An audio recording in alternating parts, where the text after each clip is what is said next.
Okay, ladies and jelly spoons, we are going to walk through the next couple of questions all at once here. But if you'll notice, what I've done here is I've put place cards, placeholders in place here. That for each question, I've got the title up there, so that if you get stuck or if you get, if you're looking for something to do, you can always just like pick out one of these cards and say, "Oh, I'll do the student loan thing now," or I'll do the food matrix. Now, put all of your questions in order like that so you have place cards for them and you can work on them at your own. You don't have to work on them one after the other after the other. If you feel that you want to do the vacation planning, that's a question that's a little bit more fun to do. Or rather than finding a job that matches skill and experience, that's a pretty easy one to do, but it's not as fun as like doing vacations or stuff like that. So, put all these plans or these place cards in place for you. But right now, we're going to do question number 9, credit card application. Really, it's nothing more than just looking for credit cards. And the best way I would do that um,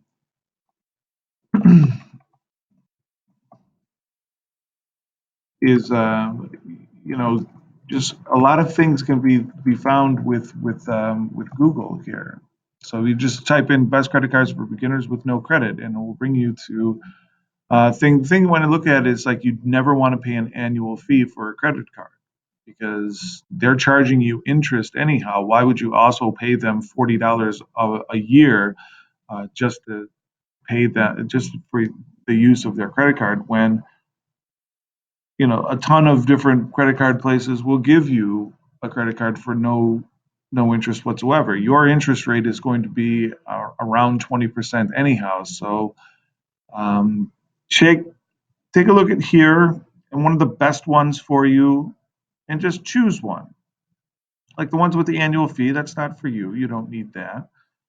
This regular APR, this is the annual percentage rate, is 25%. Is ridiculous, but that's kind of what you're going to be looking at for credit cards. That's why we'd like to see you not use credit cards as a habit.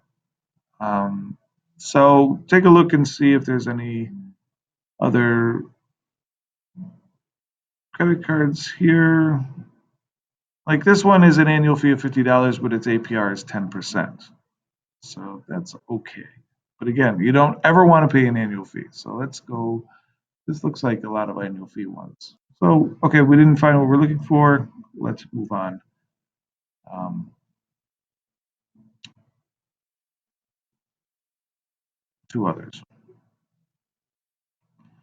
Yeah, it's not that you guys aren't going to have credit histories because most likely you'll be in college and you'll have accrued some sort of loan.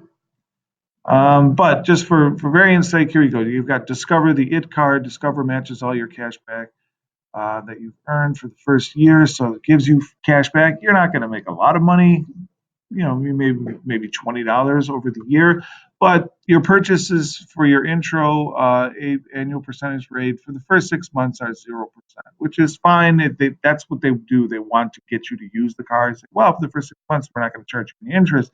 But after 6 months, any balance that you have, they will charge you interest, and that interest is going to be a variable rate, anywhere from 13 to 22%, but figure on the high end of that. But you know what? So that's a good card. So let's apply to that one.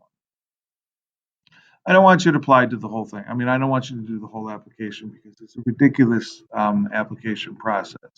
As a matter of fact, all you really have to do is show me like this is the card that I'm going to apply for, and then there are questions that are attached to it. So then just do that, and there you go. It's done.